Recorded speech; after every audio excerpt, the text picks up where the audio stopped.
Indo British advanced pain clinic నొప్పి మాయం surgery దూరం ఫర్ అపాయింట్మెంట్స్ 9155515563.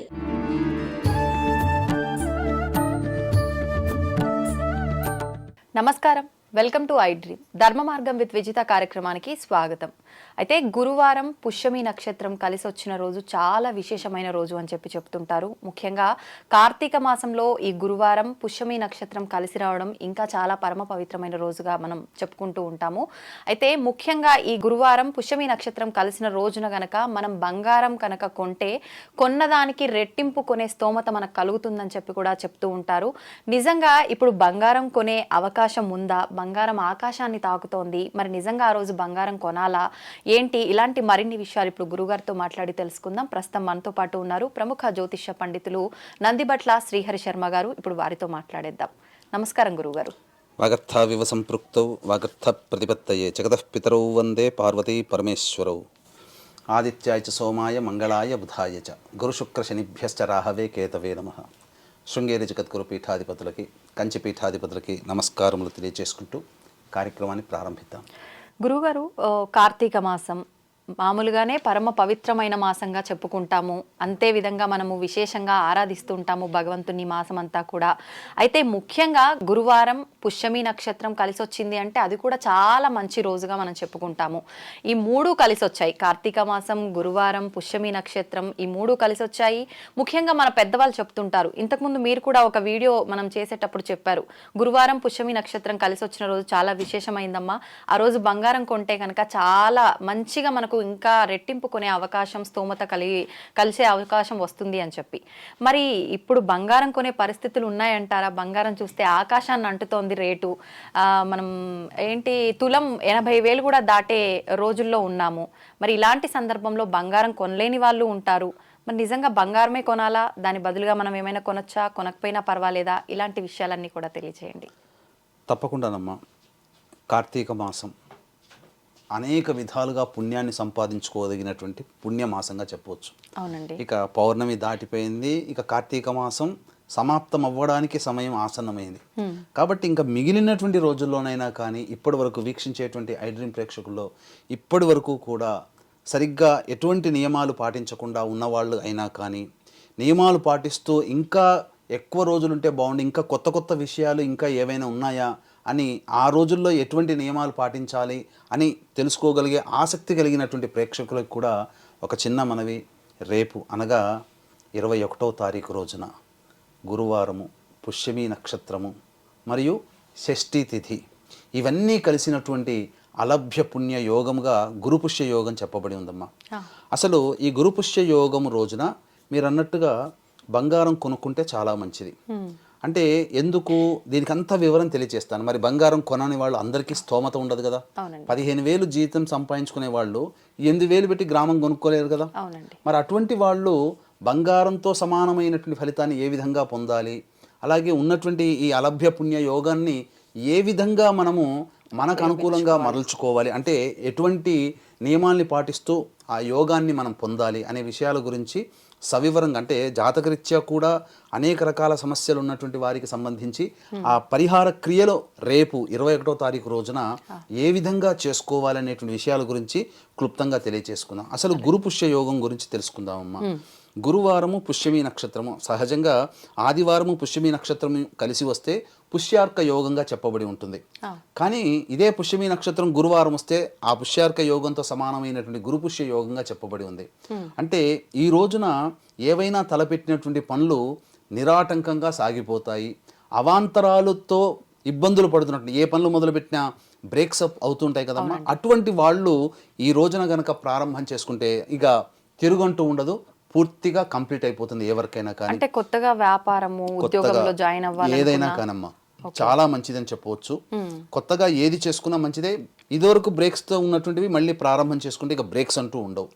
ఇక ఈ గురువారము పుష్యమి నక్షత్రము గురు పుష్య యోగం ఎందుకన్నామనంటే, పుష్యమి నక్షత్రానికి సహజంగా అంటే ఉన్నటువంటి 27 నక్షత్రాల్లో నక్షత్ర అధిదేవత ఉంటారు.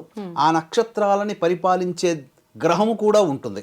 ఉదాహరణకి మృగశీర్ష నక్షత్రం ఉంది. ఈ మృగశీర్ష నక్షత్రం అనగా మృగశిర నక్షత్రానికి అధిపతి కుజుడైతే పరిపాలించేవాడు సోముడు అంటే చంద్రుడు. అందుకనే సోమోరాజా మృగశీర్షేణ ఆగన్ను అని ఆ యొక్క మృగశిర నక్షత్రం మంత్రం ఉంటుంది. అలాగే పుష్యమి నక్షత్రం కూడా, పుష్యమి నక్షత్రానికి అధిపతి ఎవరు? శని భగవానుడు. ఈ నక్షత్రాన్ని పరిపాలించేవాడు గురువు. అందుకనే ఓం బృహస్పతిర్న పరిపాతు పశ్చాత్ అని ఈ బృహస్పతి గ్రహం పరిపాలించే నక్షత్రంగా పుష్యమి నక్షత్రం. అందుకనే గురు శనుల యొక్క కలయిక ఈ పుష్యమి నక్షత్రము. కాబట్టి నవగ్రహాల్లో ప్రధానమైనటువంటి గ్రహాలు గురువు, శని. వీటి యొక్క సంబంధించినటువంటి సంచారాన్ని బట్టే మనిషికి యోగ అవయోగాలు ఈ భూమి మీద ఉంటాయి. కాబట్టి ఈ గురువారము పుష్యమి నక్షత్రం కలిసినటువంటి రోజున ప్రధానంగా చెప్పబడినటువంటిది ఏంటనంటే దైవానుగ్రహాన్ని సంపాదించుకోవడం కోసం పరితపించాలి. ముఖ్యంగా వీక్షించేటువంటి ప్రేక్షకుల్లో దత్తాత్రేయ ఆరాధన ఉన్నవాళ్ళు ఉంటారు. కాబట్టి ఈ గురు పుష్య యోగం రోజున అంటే ఏ చరిత్ర సచ్చరిత్ర అంటే ఏ చరిత్ర పట్టుకొని చదవడం కాదమ్మా, భక్తుగా నిఖార్సైనటువంటి దత్తాత్రేయ చరిత్ర పారాయణం చేసిన వాళ్ళకి గురు అనుగ్రహం సంపూర్ణంగా కలుగుతుంది. అంటే ఈ గురు పుష్య యోగం ఉన్నటువంటి సందర్భంలో మొదటి అధ్యాయం నుంచి చివరి అధ్యాయం వరకు ఎవరైతే ఒక సప్తాహము అనగా ఒక పారాయణం చేస్తారో వాళ్ళు 108 సార్లు దత్తాత్రేయ చరిత్ర పారాయణం చేసిన పుణ్య ఫలితం దక్కుతుంది. ముందు నుంచి చదవడం అలవాటు లేని వారు కూడా ఆ రోజు చేస్తే చాలమ్మా వాళ్ళకి గురు అనుగ్రహం కలుగుతుంది. ముఖ్యంగా వివాహం కావలసినటువంటి అబ్బాయిలకి దత్తాత్రేయ ఆరాధన ఈ గురు పుష్య యోగంలో గనక చేసినట్లయితే తప్పకుండా వివాహం కుదురుతుంది. ఎందుకంటే మగవాళ్ళకి గురు అనుగ్రహంగా ఉండాలి, ఆడవాళ్ళకి కుజుడు అనుగ్రహంగా ఉండాలి. అప్పుడే వివాహ సంబంధాలు త్వరితంగా అవుతాయి. కాబట్టి ఈ గురు పుష్య యోగంలో వివాహం కావలసినటువంటి అబ్బాయిలు గనక ఈ గురు చరిత్ర పారాయణం చేసిన, దత్తాత్రేయ అనగా అభిషేకం చేసుకున్న తప్పకుండా వివాహం కుదురుతుంది. అయితే ఇంతకుముందు మీరు మొదట్లో అన్నట్టుగా ఈ గురు పుష్య యోగం రోజున బంగారం కొనుక్కుంటే మంచిది. ఏ సమయంలో కొనుక్కోవాలి? గురువు యొక్క హోర ఉన్నప్పుడు కొనుక్కోవాలి. ఏ సమయంలో? గురు హోర అన్నప్పుడు ఉదయం 6 అంటే సూర్యోదయం 6:15 అవుతుంది కాబట్టి 6:15 నుంచి 7:15 వరకు గురు హోర ఉంటుంది. కానీ ఆ సమయంలో షాపులు తెరవరు కదా, అందుకని మళ్ళీ గురు హోర వచ్చినప్పుడు అనగా మధ్యాహ్నం 1:15 నుంచి 2:15 వరకు గురు హోర ఉంటుంది. ఆ సమయంలో శక్తి ఉన్న వాళ్ళు మాత్రమే వీక్షించేటువంటి ప్రేక్షకులు గమనించాలి.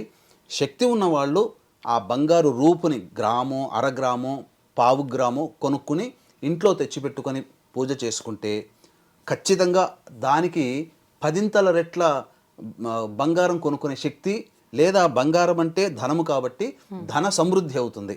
10 రెట్ల సమృద్ధి అవుతుంది.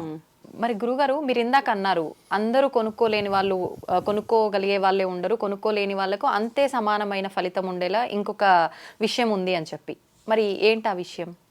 బంగారం కొనుక్కోలేకపోతే గురువు అధిపతిగా ఉండి పరిపాలించేటువంటి వస్తువుల్లో బంగారం ఒకటమ్మ. అవునండి. ఇక ప్రత్యామ్నాయంగా బంగారం కొనుక్కునే శక్తి అందరికీ ఉండదు కాబట్టి అందరినీ కొనుక్కోమని చెప్పట్లేదు ఇక్కడ. చాలా మంది ఈ ధన్తేరస్ అనగా ధనత్రయోదశి, అక్షయ తృతీయ రోజున బంగారం కొంటారు. కానీ ఆ రోజులో కాదు, ఇటువంటి గురు పుష్య యోగాలు ఉన్నప్పుడు కొనుక్కోవాలమ్మా. ఇది శాస్త్రంలో చెప్పబడింది ఒరిజినల్ గా. కాబట్టి అందరూ బంగారం కొనుక్కోలేరు కాబట్టి బంగారంతో సమానమైనటువంటి ఫలితాన్ని ఇచ్చేటువంటిది పసుపు కొమ్ములు. పసుపు కొమ్ములు ఇంట్లోకి తీసుకుని వచ్చి కొనుక్కొని పెట్టుకున్నా, లేదా ఇంటికి పసుపు ఆ 1:15 నుంచి 2:15 మధ్య కాలంలో పసుపు కొమ్ము తెచ్చుకోవాలి. పసుపు పొడైనా తెచ్చుకోవచ్చు జనరల్ స్టోర్ నుంచి, కొనుక్కున్నా చాలమ్మా. లేదా ఆ సమయంలో ఎవరైనా వృద్ధాశ్రమంలో కానీ దేవాలయాల్లో కానీ పసుపుని దానం చేయండి. చాలా విశేషమైన గురుబలం పెరుగుతుంది ఆ 1:15 నుంచి 2:15 మధ్య కాలంలో. చాలా విశేషమైనటువంటిది యోగము. ఇలాగే ఇక చాలామంది అనేక రకాలైనటువంటి సమస్యలతో బాధపడుతూ ఉంటుంటారమ్మా. కాబట్టి ఇక్కడ ఈ బంగారం కొనుక్కునే సమయంలో కానీ పసుపు కొమ్ములు కానీ కొనుక్కునే సమయం 1:15 నుంచి 2:15 గురుహోర ఉంటుంది ఆ గురువారం రోజున. అయితే చాలా మందికి వచ్చేటువంటి సందర్భం ఏంటంటే రాహుకాలం 1:30 నుంచి 3 వరకు ఉంటుంది కదండి, మరి కొనుక్కోవచ్చునా అని అడుగుతారు. రాహుకాలము మన ప్రాంతంలో పాటించాల్సిన పని లేదు, మదరాసీయులకి మాత్రమే వాళ్ళు పాటించేటువంటిది. మద్రాసుని ఆనుకున్నటువంటి నెల్లూరు ఆ చుట్టుపక్కల ఉన్నటువంటి ప్రదేశాల్లో ఇప్పటికీ పాటిస్తారో అదే ఆచారం అన్ని ప్రాంతాలకి ప్రాకింది. రాహుకాలం అనేటువంటిది చెడు కాలమే, కానీ రాహు ఎవరికైతే యోగంగా ఉంటాడో ఆ కాలంలో వాళ్ళకి మంచి జరుగుతుంది. ముఖ్యంగా ఈ పట్టింపు మనకు వర్జ్యం ఎలా పట్టింపో మన ప్రాంతంలో, దుర్ముహూర్తాలు ఎలా పట్టింపో మద్రాసీయులకి అనగా తమిళియన్స్కి రాహుకాలం అంత పట్టింపు. అంటే ఏ రోజు కూడా మనం రాహుకాలం మనం పాటించాల్సిన అవసరం లేదమ్మా. ఓకే, అది తరతరాల నుంచి వంశాచారంగా వస్తున్నట్టయితే అప్పుడు పాటించుకోవాలి. ఇప్పుడు గురుగారు బంగారం పూజ గదిలో పెట్టి పూజ చేయమన్నారు కదా, అది ఏ సమయంలో, ఈవినింగ్ సమయంలో చేయాలి? ఆ పూజ మామూలుగా ఎలా చేయాలి మరి? బంగారం కొనుక్కునేటప్పుడు ముందుగా ఒక రోజు ముందుగా కొనుక్కోవాలమ్మా. ఒక రోజు ముందుగా కొనుక్కొని ఉదయం 6:15 నుంచి 7:15కి మధ్యలో గురుహోర ఉంటుంది, ఆ సమయంలో చేసుకోవచ్చు. పూజ చేసుకొని చక్కగా ఆ యొక్క సంబంధించినటువంటి ఆ బంగారు రూపు, లక్ష్మీ రూపు అయితే లక్ష్మీ ఆ బంగారానికి అభిషేకం జరిపించి లక్ష్మీ సహస్రనామం కానీ లక్ష్మీ అష్టోత్తరంతో పూజ చేసి ఆ విధంగా ధూపదీప నైవేద్యములు ఇచ్చిన తర్వాత ఒక మంచి శుభ సమయంలో ఆ రోజున పెట్టుకోవచ్చు. ఇంకా పైగా ఆ రోజున షష్ఠి తిథి ఉంది కాబట్టి కుజదోషంతో బాధపడుతున్నటువంటి వాళ్ళు, వివాహం కావాల్సినటువంటి అబ్బాయిలు అమ్మాయిలైనా కానీ ఆ రోజున సుబ్రహ్మణ్య స్వామి దేవాలయంలో ఆవు పాలు, ఆవు నెయ్యి, తేనె ఈ మూడిటితో అభిషేకం జరిపించి చెలివిడి నైవేద్యంగా పెట్టవచ్చు. అలాగే వివాహం కావాల్సినటువంటి అమ్మాయిలు ఈ రోజున సాధారణంగా మంగళవారం రోజున కాత్యాయని వ్రతం అనేటువంటిది చేస్తారు. కాత్యాయని వ్రతం ఈ షష్ఠి తిథి కూడా గురుపుష్య యోగం ఉంది కాబట్టి కాత్యాయని వ్రతాన్ని ఈ యొక్క ఆడవాళ్ళు, వివాహం కావాల్సినటువంటి ఆడవాళ్ళు ఈ వ్రతాన్ని ఆచరిస్తే వివాహ సంబంధమైనటువంటి దోషాలు కూడా తొలగిపోతాయి. ముఖ్యంగా బంగారంతో సమానమైనటువంటి ఇంకొక యోగం కూడా చెప్పబడి ఉంది. అంటే మనము దసరా రోజున కనుక మనం చూసినట్లయితే జమ్మి చెట్టు దగ్గర తిరుగుతారమ్మ, ప్రదక్షిణ చేస్తారు. జమ్మి ఆకుని తెచ్చుకొని ఇంట్లో భద్రంగా బీరువాలో లాకర్లో పెట్టుకుంటారు. ఎందుకంటే జమ్మి ఆకులు అంటే జమ్మిలో అగ్ని పుడుతుంది. బంగారం ఎక్కడి నుంచి పుట్టింది? అగ్ని నుంచి పుట్టింది. కాబట్టి ఆరణి అంటే ఈ ఆరణి తయారు చేసేది జమ్మి యొక్క కాండం నుంచే కాబట్టి జమ్మి వృక్షములన్నీ వచ్చేటువంటి ఆకులు ఏవైతే ఉంటాయో అవి బంగారంతో సమానం. కాబట్టి ఆ జమ్మి ఆకులనైనా కానీ జమ్మి కొమ్మ ఉంటుంది. ఆ ఉదయాన్నే 6:15 నుంచి 7:15 మధ్య కాలంలో జమ్మి కాండమును ఇంట్లో తెచ్చుకొని వచ్చి ధూపదీప నైవేద్యాలు ఇచ్చి ఆ ఆకులను గనక సంబంధించినటువంటి బీరువాలో పెట్టుకోవడము. అలాగే ముళ్ళతో పాటు ఉంటుంది కదా జమ్మి కాండము, దాన్ని ఆ పూజ చేసిన తర్వాత ఇంటిలో రాహుకాలంలో గనక ఆ సమయంలో ముందు గనక ఇంటి గుమ్మాని కడితే నరదృష్టి, నరఘోష, ఇంట్లో ప్రయోగ బాధలు జరిగినా ఏమున్నా కానీ అవన్నీ పారిపోతాయమ్మా. ఇవి తంత్రములు, తాంత్రికము కాదు, తంత్రములు, చిట్టి చిట్కాలు. కాబట్టి ఇవి పాటించి కూడా మనం శుభాన్ని పొందవచ్చు, ఈ విధంగా చేయవచ్చు. ఇంకా జాతకరీత్యా ముఖ్యంగా చెప్పాలి అనంటే పనులలో ఆగిపోయినటువంటి వాళ్ళు, వివాహం కావాల్సినటువంటి అబ్బాయిలు అమ్మాయిలైనా కానీ ఈ సంబంధించినటువంటి 6:15 నుంచి 7:15 మధ్యకాలంలో ఈశ్వరుడికి ఈ సంబంధించినటువంటి విభూతి విభూతిని నీటిలో కలిపి ఆ నీటితో కనుక అభిషేకం చేసినట్లయితే ధన సంపత్తి పెరుగుతుంది. ఇక గురుహోర అయిపోయింది. 7:15 నుంచి 8:15 మధ్యకాలంలో కుజహోర ఉంటుంది. ఆ సమయంలో కుజదోషంతో బాధపడుతున్నటువంటి వాళ్ళు, సంతానం కలగకుండా ఇబ్బందులు పడుతున్నటువంటి వాళ్ళు, అలాగే మిస్క్యారీస్ అవుతున్నటువంటి వాళ్ళు ఆ కుజహోరలో శివుడికి సంబంధించి ఎర్రచందనం ఉంటుంది కదమ్మా, ఆ ఎర్రచందనాన్ని నీటిలో కలిపి ఆ ఎర్రచందనం నీటితో ఈశ్వరునికి అభిషేకం జరిపించాలి. అలాగే ఇంతకుముందు షష్ఠి తిథి ఉంది, సుబ్రహ్మణ్య స్వామి దేవాలయంలో చెప్పాను కదా, ఆవు పాలు, ఆవు నెయ్యి, తేనె. ఈ 6:15 నుంచి 7:15 మధ్యకాలంలో ఆ యొక్క సుబ్రహ్మణ్య స్వామికి ఆవు పాలు, ఆవు నెయ్యి, తేనె అభిషేకం జరిపించి చెలివిడి నైవేద్యంగా ఈ కుజహోర 7:15 నుంచి 8:15 మధ్యకాలంలో పెట్టవచ్చు. ఇక రవిహోరలో ముఖ్యంగా ఉద్యోగ సంబంధమైనటువంటి ఇబ్బందులు పడుతున్నటువంటి వాళ్ళు, ఉద్యోగంలో ప్రమోషన్లు రాక, ఉద్యోగంలో సమస్యలు ఎదుర్కొంటున్న వాళ్ళు, ఉద్యోగం రాక ఇబ్బంది పడుతున్నటువంటి వాళ్ళు ఈ 8:15 నుంచి 9:15 మధ్యకాలంలో రవిహోర ఉంటుంది. చెరుకు రసముతో ఆ యొక్క ఈశ్వరునికి అభిషేకం జరిపించినట్లయితే, లేదా లలిత అమ్మవారికి చెరుకు రసంతో అభిషేకం జరిపించినా తప్పకుండా ఉద్యోగ సమస్యలు తొలగిపోతాయమ్మా. ఇవన్నీ ఇంట్లోనే చేసుకోవచ్చా గురుగారు? ముఖ్యంగా ఉద్యోగ సంబంధమైనటువంటి వాటికి ఆ రామచంద్రుల వారి చిత్రపటం ఉంటుంది కదా, ఆ సమయంలో ఆ రవిహోరలో 8:15 నుంచి 9:15 మధ్యకాలంలో ఆ భరతునికి ఓం భం భరతాయ నమః అంటూ 1008 సార్లు చదివి వంకాయతో చేసినటువంటి కూర నైవేద్యంగా పెడితే చాలా విశేషంగా శీఘ్రంగా ఉద్యోగం వస్తుంది. ఇది చేసి ఆచరించిన వాళ్ళు కూడా ఉన్నారు. ఇక ముఖ్యంగా ఈ 9:15 నుంచి 10:15 మధ్యకాలంలో శుక్రహోర ఉంటుంది. ఈ సమయంలో దాంపత్య సమస్యలతో బాధపడేటువంటి వాళ్ళు, అలాగే వివాహం కావాల్సినటువంటి అబ్బాయిలు అమ్మాయిలు ఈ పటిక బెల్లం ఉంటుంది కదమ్మా, ఆ పటిక బెల్లాన్ని కొద్దిగా పొడి చేసి ఆ నీటిలో వేసి ఆ నీటితో ఈశ్వరునికి అభిషేకం జరిపించి కరవీర పుష్పంలో అంటే గన్నేరు పుష్పంలతో కనుక అర్చన చేసి పాయసాన్నం నైవేద్యంగా పెడితే తప్పకుండా వివాహ సమస్యలు తొలగిపోతాయి. ఇక బుధహోర ఇక్కడ 7:15, 8:15, 9:15, 10:15 నుంచి 11:15 మధ్యకాలంలో ఈ బుధహోర ఉంటుంది. ఈ 10 నుంచి 11 మధ్యకాలంలో బుధహోరలో వ్యాపార సంబంధంగా ఇబ్బందులు పడుతున్నటువంటి వాళ్ళు ఎవరైనా కానీ చక్కగా ఈశ్వరునికి ఈ పంచామృతాలతో అభిషేకము జరిపించి మీరు ఈ గారెలు నైవేద్యంగా పెట్టినట్లయితే వ్యాపార సంబంధమైన దోషాలు తొలగిపోతాయి. అలాగే బుద్ధి సంబంధమైనటువంటి దోషాలు కూడా తొలగిపోతాయి. పిల్లల్లో బుద్ధి పెరుగుతుంది. ఇక 11 నుంచి 12 మధ్యకాలంలో చంద్రహోర ఉంటుంది. కాబట్టి ఆవు పాలతో ఈశ్వరునికి అభిషేకం జరిపించినట్లయితే మానసికంగా బాధపడుతున్న వాళ్ళు, ఎలోన్గా ఉన్నామని భయపడుతున్నటువంటి వాళ్ళు, మానసిక ధైర్యం, ఏ పని చేయాలన్నా ధైర్యం లేని వాళ్ళు ఈ సమయంలో గనక అభిషేకం జరిపించుకుంటే తప్పకుండా మానసిక సమస్యలు తొలగిపోతాయి.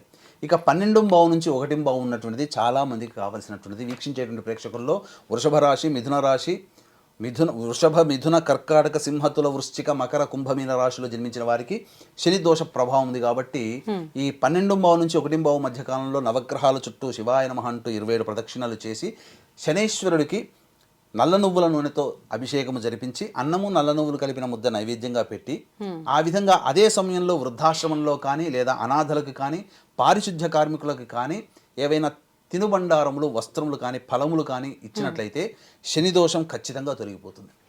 ఇక ఆ రోజున సంధ్యా సమయానికి మళ్ళీ శివాలయానికి చేరుకుని అర్చన జరిపించుకొని ఆ రోజున వీలైతే ఉపవాసం ఉండే ప్రయత్నం చేయండి. ఆ రోజున చేయడం వల్ల తప్పకుండా గురు అనుగ్రహం కలుగుతుంది. గురు అనుగ్రహం కలగడం ద్వారా అన్ని పనులు కూడా ఆటంకాలు లేకుండా ముగిసిపోతాయి. లేస్తూనే ప్రతి మనిషి ఏదో ఒక పనిలో ఉంటాడు. ఆ పనులలో ఇక భవిష్యత్తులో ఒక మంచి గొప్ప పనులు పెట్టుకుంటాడు. ఆ పనులలో ఆటంకాలు తొలగిపోయి ఆనందంగా ఉండాలి అనుకున్నప్పుడు సాయంకాలం సంధ్యా సమయంలో శివార్చన జరిపించుకొని నక్షత్రము, చంద్రుడిని దర్శనం చేసుకొని భోజనం చేసుకుంటే చాలా మందికి ఈ యొక్క సమస్యలు అనేటువంటి తొలగిపోతాయి. ఇక వీక్షించేటువంటి ప్రేక్షకులకి గమనిక, ఈ యొక్క ఆదివారము అమావాస్య సందర్భంగా డిసెంబర్ 1వ తారీఖు రోజున శ్రీశైల క్షేత్రంలో జాతకరీత్యా కలుగు విద్య, వివాహ, ఉద్యోగ, దాంపత్య, సంతాన, అనారోగ్య సమస్యల నివారణకి, అలాగే వృషభ, మిథున, కర్కాటక, సింహతులు, వృశ్చిక, మకర, కుంభమీన రాశిలో జన్మించిన వారికి శనిదోష పరిహారార్థమే సర్వదోష నివారణ పూజలు, హోమాలు అనేటువంటివి పర్ హెడ్ 1500 రూపాయలకు చేయించడం జరుగుతుంది. అవకాశం ఉన్న వాళ్ళు కార్యక్రమ తదనంతరం కాంటాక్ట్ చేసి పూర్తి వివరాలు తెలుసుకోవచ్చు. అయితే గురువుగారు, ఇప్పుడు మీరు చెప్పిన విషయాలన్నీ నిజంగా అందరికీ చాలా ఉపయోగపడేవి, చాలా చక్కగా ఉన్నాయి. కాకపోతే నాదొక చిన్న సందేహం. ఇప్పుడు ఉద్యోగరీత్యా ఇప్పుడు మాలాగా ఇలా బయటకు వచ్చే వాళ్ళకి సెలవులు పెట్టుకోవాలంటే కుదరదు. మరి అలా అని చెప్పి అరే పూజ చాలా చక్కగా చెప్పారు, అది చేసుకుంటే కనుక మా ఇబ్బంది నుంచి బయటపడతామనే ఆశ కూడా ఉంటుంది. మరి ఏం చేయమంటారు అలా కుదరని వాళ్ళని? అటువంటి కుదరని వాళ్ళకి ప్రత్యామ్నాయ మార్గాలు ఏంటంటే, వివాహం అయితే గనక భార్య కనుక ఉండి భార్య చేయగలిగితే అది పరిహారం వస్తుంది. లేదు మేము భార్య కూడా జాబ్ ఎంప్లాయర్ అండి, మరి ఎవరు చేస్తేనంటే రక్త సంబంధికులు, అన్నదమ్ములు, అక్క చెల్లెళ్ళు చేసిన, ముఖ్యంగా తల్లిదండ్రులు పిల్లల కోసం చేసిన ఆ ఫలితం వస్తుందమ్మా. వాళ్ళ గోత్రనామాలతో చేయించుకోవచ్చు. లేరండి మేము అందరం రిమోట్ ప్లేస్లో ఉన్నాం, మాకు ఆ సమయం అవన్నీ కూడా మాకు మ్యాచ్ కావు, మా తరపున చేసేవాళ్ళు ఎవరు లేరు అనేవాళ్ళు కూడా ఉంటారు. అటువంటి సందర్భంలో ఆ చెప్పబడినటువంటి సమస్యలకి మనం పరిహారాలు చెప్పాం కదా, ఆ ఏ హోర అయితే ఉన్నదో ఆ హోరకు సంబంధించినటువంటి అధిపతి యొక్క అష్టోత్తరము కనీసం హీనపక్షంలో ఒక 3 సార్లు అయినా కానీ పఠించుకొని నేను చేయలేకపోయినా ఆ ఫలితాన్ని నాకు అందివ్వు మహాదేవ అని చెప్పి ఆ యొక్క ఈశ్వరునికి ఒక్క నమస్కారం ఉత్తరం వైపు తిరిగి నమస్కారం చేసుకుంటే ఆ ఈశ్వరుడు నమస్కారం చేసుకున్న ఉత్తర క్షణమే, ఉత్తరం వైపు తిరిగి ఈశ్వరుడికి నమస్కారం చేసుకున్న ఉత్తర క్షణమే అతనికి ఆ యోగాన్ని అందిస్తాడు. ఆ మాట తథ్యము తథ్యము తథ్యము. అంటే మనం ఎక్కడున్నా ఉన్న దగ్గర నుంచి అష్టోత్తరం చేసుకోవచ్చు. ఉత్తరం వైపే, ఎందుకనంటే హిమాలయాలు ఉన్నాయి మన భారతదేశానికి ఉత్తరాన హిమాలయాలు. కాబట్టి ఉత్తరం వైపున ఈశ్వరుడు నివసించే ప్రదేశం ఉంది. కాబట్టి అక్కడ నమస్కారం చేసుకున్న ఈశ్వరునికి నమస్కారం చేసుకున్న ఫలితమే వస్తుంది. అయితే పరిహారం చేస్తే వచ్చే ఫలితమే అష్టోత్తరం చేసిన సమానమైన ఫలితం. కానీ అది ఎవరు చేయలేని పక్షంలో అయితే మనం తీసుకోవాల్సిందే. కానీ కుదిరినప్పుడు కూడా చేయలేదనంటే అది మానసిక దౌర్భాగ్యం అని చెప్పవచ్చు. ఓకే, ధన్యవాదాలు గురుగారు. చాలా మంచి అందరికీ ఉపయోగపడే విశేషమైన పరిహారాలు, పూజలు తెలియజేసినందుకు కృతజ్ఞతలు. సర్వం శ్రీ ఉమామహేశ్వర పర బ్రహ్మార్పణమస్తు.